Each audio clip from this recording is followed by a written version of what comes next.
What makes this imbalance even worse is that Brayden understands both worlds. He knows the street game because he learned it beside Tariq, and he knows the clean world because he was raised in it. That makes him rare. Tariq understands survival, but Brayden understands access, and access often beats force. Over time, this advantage starts to change how Brayden sees himself. He realizes he doesn't need Tariq's protection as much as Tariq needs his cover.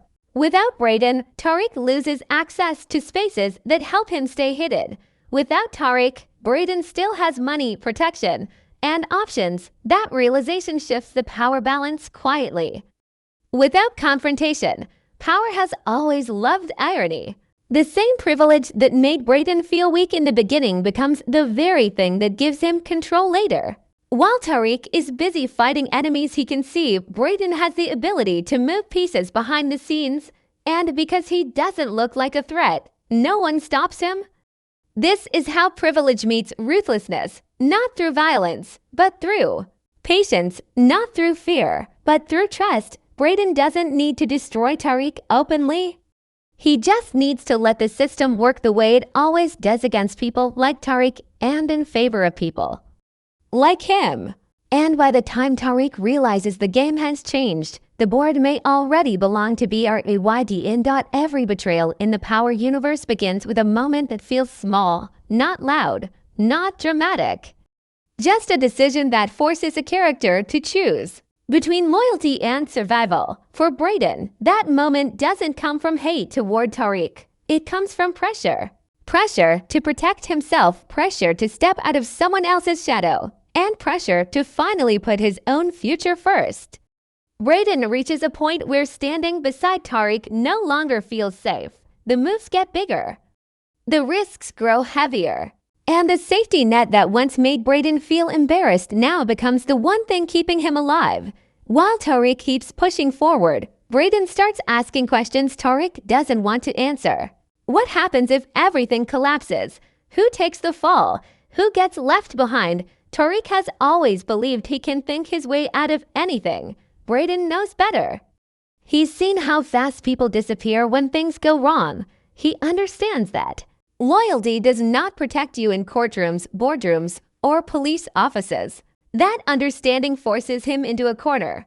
Stay loyal and risk losing everything, or make a move that guarantees his own survival. This is where the breaking point forms.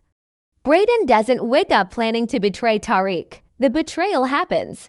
In pieces, a secret kept, a detail left out, a conversation held without Tariq knowing. Each small choice feels justified in the moment. Each one feels necessary. Power has always shown that the most dangerous betrayals are the ones that feel reasonable. Emotionally, this shift hurts Brayden more than it helps him. Tariq isn't just a partner. He's the person who made Brayden feel seen in a world that never took him seriously. Letting go of that bond feels like losing himself, but the longer Brayden stays silent, the harder it becomes to turn back. Once you choose yourself once, it gets easier to do it again. From Tariq's perspective, the change is almost invisible. He's too focused on enemies, money, and control to notice the quiet distance forming. He trusts Brayden because Brayden has always been solid. That trust becomes the weakness. Power has always punished characters who believe loyalty is permanent. The real tragedy of this breaking point is that it doesn't come from anger. It comes from fear. Fear of being sacrificed. Fear of being forgotten. Fear of becoming another name erased by someone else's ambition. Brayden's choice isn't about destroying Tariq. It's about saving himself. And once that choice is made, the damage can't be undone, even if Brayden wanted to go back. The line has already been crossed. In the Power universe, crossing that line doesn't just change the story, it changes who you are. Brayden doesn't become an enemy overnight. He becomes something worse, someone who knows exactly when and where to strike because he once stood on the same side. Brayden is not dangerous because he is stronger than Tariq. He is dangerous because he knows him. He has watched how Tariq thinks, how he reacts under pressure, and how he makes decisions when his back is against the wall. That kind of knowledge cannot be learned from enemies or rivals. It can only come from standing close, sharing plans, and surviving the same battles. In the Power universe, that makes Brayden the most realistic threat Tariq could ever face. Tariq fights his enemies with strategy and calculation, but Brayden would fight him emotionally. He understands Tariq's fears, his blind spots, and the moments where he hesitates. Brayden knows when Tariq will push forward and when he will pull back. That insight turns every move into a trap. Tariq can outthink strangers, but he struggles against people who already know his playbook. What makes Brayden the perfect opponent is that he doesn't need to overpower Tariq. He just needs to stay one step ahead. He knows which alliances matter to Tariq and which ones are built on convenience. He knows where Tariq feels confident and where he feels unsure.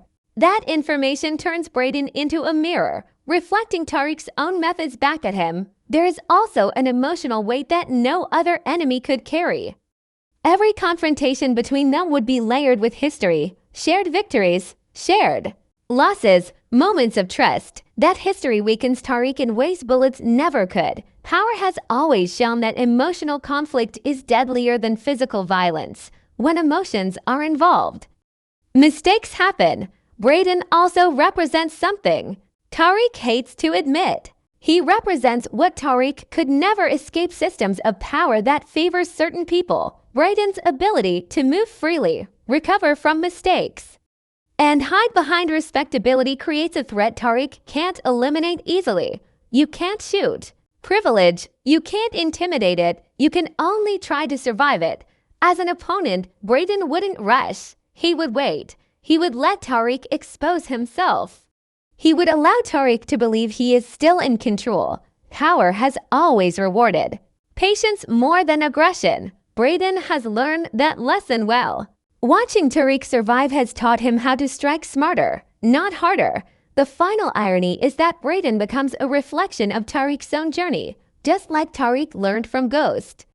Brayden learned from Tariq. He took the lessons, the mistakes, and the mindset, and now he is capable of using them in ways Tariq never expected. This is why Brayden works as a final opponent, not because he is evil, not because he wants revenge, but because he is prepared. He understands that the greatest wars are not fought in the open. They are fought quietly between people who once trusted each other.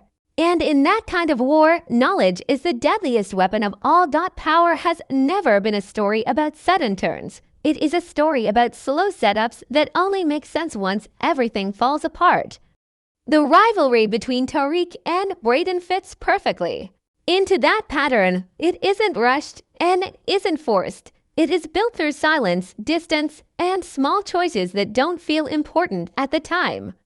That is how power prepares its biggest conflicts, by making them feel invisible until they are unavoidable. From the beginning, the Power universe has warned that the closest relationships carry the most danger. Friends become threats when ambition grows faster than trust.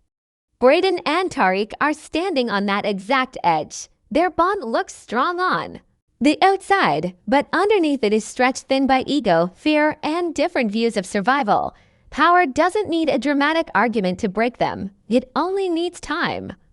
What makes this setup powerful is how it reflects the larger theme of legacy. Tariq inherited Ghost's intelligence, but also his mistakes. Ghost believed he could control people through results. He assumed success would keep loyalty intact. History proved him wrong. Tariq is now repeating that cycle, pushing forward without checking who is still walking beside him. Brayden isn't just another character. He is the consequence of that mistake. The show also plants clues in how Brayden is positioned. He's always close enough to matter, but distant enough to be overlooked. That balance is intentional. Power often hides future rivals in plain sight, letting the audience focus on louder threats while the real danger grows quietly. Brayden's story follows that exact formula. Legacy in Power is not about who lives or dies. It is about who learns and who adapts. Brayden has learned from watching Tariq navigate danger. He has adapted by understanding systems, protection, and patience. Tariq, meanwhile, is still fighting the same way he always has: fast, sharp, and reactive. That difference sets the stage for a conflict where brute intelligence may not be enough. The most painful part of this setup is that it could have been avoided if respect had stayed balanced, if communication had stayed open, if pride had been checked. The outcome might have been different, but power has never rewarded emotional awareness. It rewards ambition, and ambition always demands a price. When the rivalry finally surfaces, it won't feel shocking. It will feel earned. The audience will look back and recognize every warning sign, every ignored moment, every choice that pushed them apart. That is the mark of strong storytelling. In the end, power isn't setting up a battle between hero and villain. It is setting up a tragedy between brothers, one built on loyalty that slowly faded and ambition that grew too large to share. That is what makes Brayden versus Tariq feel inevitable, not because they hate each other, but because the legacy of power never allows to kings. Brayden is standing right next to Tariq, helping him build power, money, and protection, but that's exactly why he's the most dangerous person in Tariq's life. In the power universe, the biggest threat never comes from the outside. It comes from the one who knows you best, trusts you the most, and is quietly watching how you move. At first glance, Brayden and Tariq look like the perfect duo. One is street smart, sharp, and ruthless when needed. The other is rich, connected, and able to open doors that would normally stay locked. Together, they feel unstoppable. That is exactly how power wants the audience to see them brothers moving, side by side, covering each other's weaknesses. But power has always been a story about illusions. What looks like loyalty on the surface often hides jealousy, fear, and ambition underneath. Brayden believes he is Tariq's equal, but the world around them does not treat him that way. To most people, Brayden is just the rich kid playing gangster. Even when he takes risks, gets his hands dirty, and proves himself, he is still seen as a helper, not a leader. Tariq may not say it out loud, but his actions often show that he sees Brayden as useful, not essential. In power, that difference matters more than friendship. Being useful means you can be replaced. Being essential means you are feared. The problem starts when Brayden begins to notice this imbalance. He watches Tariq make decisions without him. He sees Tariq protect himself first. Slowly, the idea of we turns into me versus him. This is how power builds future enemies. Not through sudden betrayal, but through quiet moments where respect is missing. Brayden doesn't wake up wanting to be Tariq's enemy. He wakes up wanting to matter. Power has always shown that friendship inside the drug game is temporary. Ghost and Tommy started as brothers. Kanan was family. Every major downfall in this universe begins with trust. Brayden is following that same path. The audience is distracted by his jokes, his nervous energy, and his loyalty. But beneath that is a character who feels ignored, underestimated, and trapped under someone else's shadow. What makes this illusion dangerous is that Tariq believes it too. He trusts Brayden because Brayden has always been there. But power teaches one brutal lesson again and again. The person who stands beside you today may be standing across from you tomorrow. And when that happens, the betrayal hits harder because it feels personal. Brayden isn't just helping Tariq build an empire, he's learning every weakness, every habit, and every move. That knowledge is far more dangerous than any gun. This is not the story of a friendship breaking overnight. This is the slow creation of an opponent who was invited inside from the very beginning. And by the time Tariq realizes the illusion is gone, it may already be too late. Brayden's biggest struggle has never been the streets or the business. It has always been himself. He was born into a powerful family, but that power never truly belonged to him. His last name opens doors, yet it also cages him. No matter what he does, people see the Weston name before they see Brayden. That quiet frustration shapes every move he makes, even when he pretends everything is fine. Inside the game, Brayden wants respect, not protection. He doesn't want to be the rich kid people tolerate because of his money or connections. He wants to be taken seriously as someone who can survive without a safety net. But the truth hurts. Brayden always has a safety net. His family, his money, and his clean image mean he can make mistakes Tariq never could. And instead of making Brayden feel strong, that difference makes him feel weak. Tariq comes from loss, struggle, and survival. Every step he takes is calculated. Because failure costs him everything, Brayden watches this and feels small. Not because Tariq is smarter, but because Tariq is sharper. Brayden begins to question his own value. If Tariq can survive without privilege, then what does that say about Brayden, who has everything but still feels empty? This is where the identity crisis deepens. Brayden starts taking bigger risks, not because he needs to, but because he wants to prove something. He wants to prove that he belongs in this world just as much as Tariq does. Power has always shown that characters who act from insecurity are the most dangerous. They don't think about the future. They think about being seen. What makes Brayden's struggle more intense is that no one takes it seriously. People laugh at him. They underestimate him. Even Tariq, without meaning to, dismisses him at times. Those moments stack up. Each one pushes Brayden closer to a breaking point where loyalty starts to feel like weakness instead of strength. Brayden doesn't want to betray Tariq. He wants freedom from the role he's stuck in. He wants to stop being the guy who helps and start being the guy who leads. But in the power universe, leadership often comes at a cost. When you chase identity in a world built on power, you eventually have to choose between friendship and self-worth. This inner battle is what separates Brayden from other characters. He isn't driven by revenge or greed. He is driven by the fear of being irrelevant, and that fear is powerful. It changes how he looks at Tariq. What once felt like brotherhood slowly begins to feel like competition. Not loud, not obvious. Just quiet tension waiting for the right moment to explode.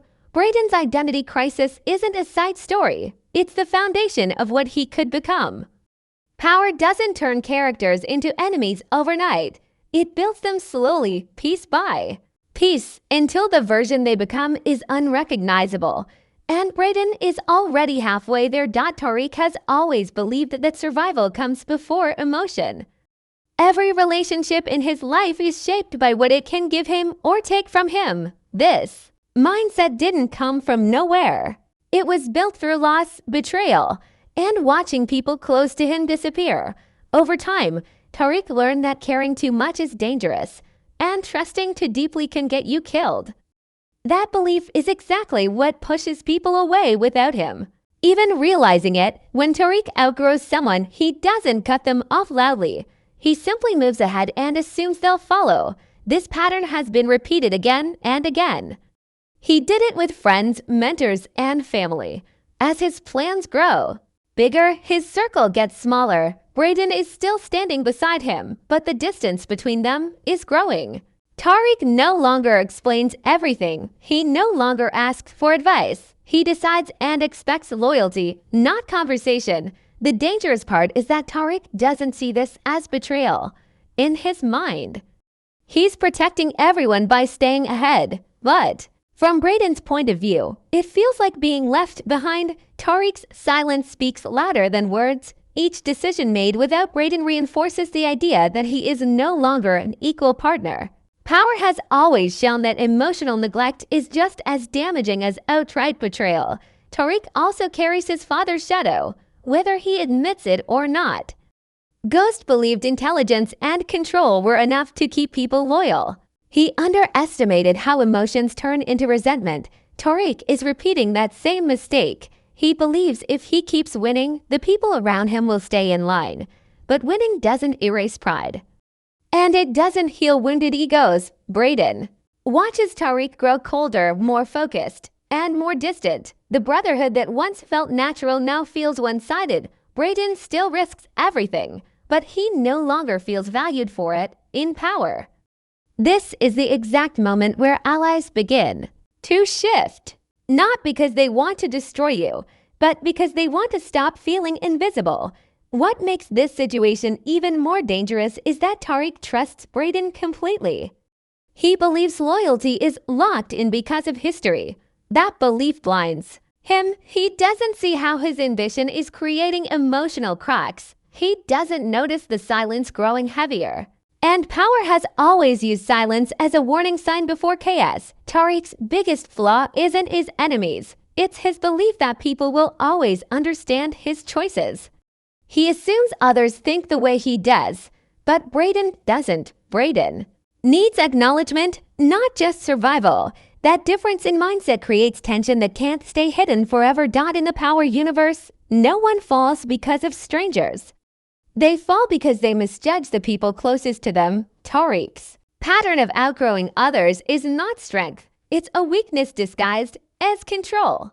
And if history repeats itself, the next person he outgrows won't walk away quietly. Brayden's real danger does not come from how tough he is or how ruthless he can be.